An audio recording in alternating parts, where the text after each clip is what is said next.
इस विश्लेषण को शुरू करने से पहले एक बेहद जरूरी बात ध्यान में रखना आवश्यक है। आगे दी जा रही जानकारी स्रोत सामग्री, तथ्यबद्ध शोध और आम जानकारी पर आधारित है। किसी भी नए और शक्तिशाली अभ्यास को आजमाने से पहले पूरी जांच पड़ताल करना और किसी अनुभवी विशेषज्ञ से सलाह लेना बहुत जरूरी है। इस विश्लेषण के निर्माता इन जानकारियों के आधार पर उठाए गए किसी भी कदम के जिम्मेदार नहीं हैं। हम आज जिस तकनीक की बात कर रहे हैं वो अत्यंत प्रभावशाली है और इसका पूरी तरह से आदर किया जाना चाहिए। तो आज हम एक बेहद रहस्यमयी, शक्तिशाली और थोड़े रोमांचक विषय की गहराई में उतरने वाले हैं। हमारी सांस, एक ऐसी आम सी क्रिया जो लगातार बिना रुके चलती रहती है, पर क्या हम कभी इस पर गौर करते हैं? इस आम लगने वाली क्रिया के अंदर एक जादुई ताकत छुपी है। ये सांस ना सिर्फ हमें जिंदा रखती है, बल्कि अगर इस पर पूरी तरह नियंत्रण पा लिया जाए तो ये एक बायोलॉजिकल सुपर पावर बन सकती है। पर ठहरिए, यहां एक अंधेरा पहलू भी है। खेल यहीं से थोड़ा खतरनाक भी हो जाता है, क्योंकि थोड़ी सी चूक बेहद नुकसानदेयक साबित हो सकती है। चलिए इस रहस्य को समझते हैं। शुरुआत एक ऐसे आंकड़े से करते हैं जो सच में दिमाग घुमा देने वाला है। 1 अरब यानी 1 बिलियन। एक आम इंसान अपने पूरे जीवन काल में लगभग 1 अरब सांसें लेता है। जरा सोचिए, 1 अरब बार हमारा शरीर ऑक्सीजन और कार्बन डाइऑक्साइड के इस चक्र को दोहराता है। लेकिन इनमें से आखिर कितनी सांसों को होश में रहकर पूरे ध्यान से महसूस किया जाता है? शोध बताते हैं कि अगर इन सांसों की लय और गति को थोड़ा सा भी बदल दिया जाए तो शरीर और दिमाग के अंदर बिल्कुल आश्चर्यजनक बदलाव आने लगते हैं। भाग 1, एंशिएंट रूट्स ऑफ प्राणायामा। चलिए सांस पर नियंत्रण पाने के इस प्राचीन इतिहास को देखते हैं। अपनी सांसों को हैक करने की ये इंसानी चाहत कोई नई बात नहीं है। ये सदियों पुरानी है। सिंधु घाटी सभ्यता में 5000 साल पुरानी पत्थर की मोहरों पर उकारी गई योग मुद्राएं साफ दिखाती हैं कि तब भी ध्यान और सांस की गहराई को समझा जा रहा था। उस अत्यंत प्राचीन और गहन शांति से निकलकर 1896 में स्वामी विवेकानंद ने अपनी किताब राजा योगा के जरिए इसे पूरी दुनिया के सामने लाया। और आज तो ये बीर योगा या एरियल योगा जैसी अतरंगी आधुनिक तकनीकों का हिस्सा बन चुकी है। कहाँ सिंधु घाटी की गहन शांति और कहाँ आज का बीर योगा। पर मुद्दा वही है, इंसान हमेशा से इस प्राणतंत्र को काबू में करना चाहता था। भाग 2, द न्यूरोसाइंस ऑफ ब्रीदिंग, यानी सांस के पीछे का तंत्रिका विज्ञान। अब इसके पीछे की हाईली मैकेनिकल बायोलॉजी को समझते हैं। प्री-ब्योत्सिंगर कॉम्प्लेक्स पर ध्यान दीजिए। इसको दिमाग के अंदर फिट एक न्यूरल पेसमेकर की तरह समझा जा सकता है। हमें लगता है ना कि सांस लेना, दिल धड़कने जैसा एक ऑटोमेटिक काम है, पर विज्ञान बताता है कि दिमाग में ये कॉम्प्लेक्स एक बेहद जटिल केंद्र है जो एक मेट्रोनोम की तरह हर आती जाती सांस की लय को सेट करता है। ये अपने आप में एक अद्भुत इमर्जेंट मैकेनिज्म है। और सच में ये आगे जो बात आने वाली है वो रोंगटे खड़े कर देने वाली है। हमारी सांसों की लय दिमाग के अमिगडाला और हिप्पोकैम्पस जैसे हिस्सों में न्यूरोनल एक्टिविटी को डायरेक्टली कंट्रोल करती है। इसका सीधा सा मतलब ये है कि सांस का हमारे डर, एंग्जाइटी और याददाश्त से डायरेक्ट कनेक्शन है। सांस लेने के तरीके में एक छोटा सा बदलाव पूरे जज्बात और सोचने के तरीके को बदल कर रख देता है। सांस का ये चक्र कितना शक्तिशाली होता है, जरा यहां देखिए। जब सांस अंदर ली जाती है यानी इनहेलेशन, तो उस आधे सेकंड में आंखों की पुतलियां बड़ी हो जाती हैं, रिएक्शन टाइम तेज हो जाता है और डर का एहसास अपने चरम पर होता है।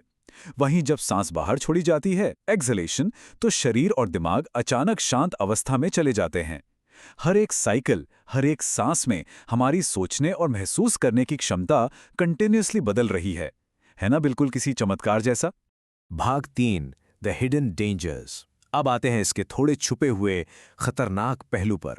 कहानी में अब एक बड़ा ट्विस्ट है। ब्रेथ कंट्रोल या प्राणायाम सिर्फ फुर्सत के समय किए जाने वाला आरामदायक शौक नहीं है।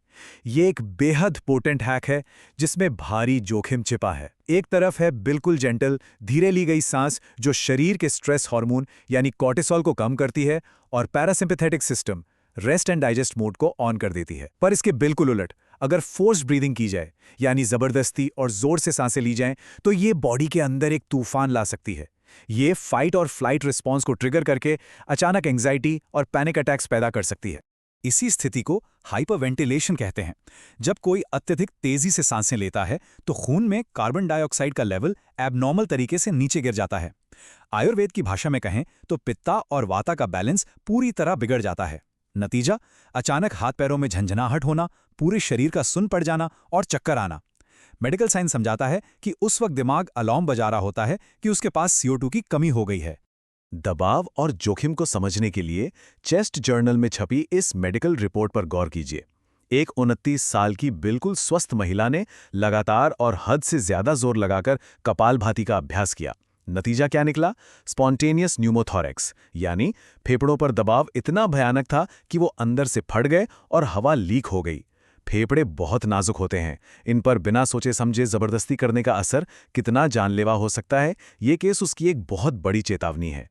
वैसे ये मेडिकल वार्निंग्स कोई नई बात नहीं है। प्राचीन ग्रंथ शिवा संहिता में बरसों पहले यही चीज़ लिखी जा चुकी है कि प्राणायाम के सही अभ्यास से सभी रोग दूर हो जाते हैं। लेकिन अगर इसका अभ्यास गलत तरीके से किया जाए तो हर प्रकार की बीमारी उत्पन्न हो सकती है। सोचिए, पुरातन काल के ऋषियों को तब भी इस शक्तिशाली अभ्यास की उस दोधारी तलवार के बारे में पूरी जानकारी थी। भाग 4, मास्टरिंग द प्रैक्टिस। अभ्यास में महारत कैसे हासिल की जाए? तनाव लेने की जरूरत नहीं है। जोखिम भले ही हो, पर इसका सुरक्षित तरीका भी मौजूद है। हमेशा खाली पेट और सुबह जल्दी इसका अभ्यास होना चाहिए। एक ऐसी शांत जगह जहां प्रत्याहारा यानी इंद्रियों को दुनिया के शोर से थोड़ा अलग किया जा सके। रीढ़ की हड्डी बिल्कुल सीधी होनी चाहिए। और सबसे दिलचस्प बात यहां सिद्धासना का रोल है। मेडिकल रूप से यह सिद्ध है कि इस मुद्रा में बैठने से टेस्टोस्टेरोन जैसे हार्मोन्स की वाइल्ड एक्टिविटी और दिल पर पड़ने वाले अचानक दबाव को मूलाधार चक्र के जरिए काबू में रखा जाता है। ये एक मजबूत और सुरक्षित नींव बनाता है। अलग अलग ज़रूरतों के लिए हमारे पास एक पूरा टूल किट है, जैसे भ्रामरी, जिसमें भंवरे जैसी मीठी और शांत आवाज़ से जो इंटरनल वाइब्रेशंस पैदा होती हैं वो एंग्जाइटी को तुरंत शांत कर देती हैं।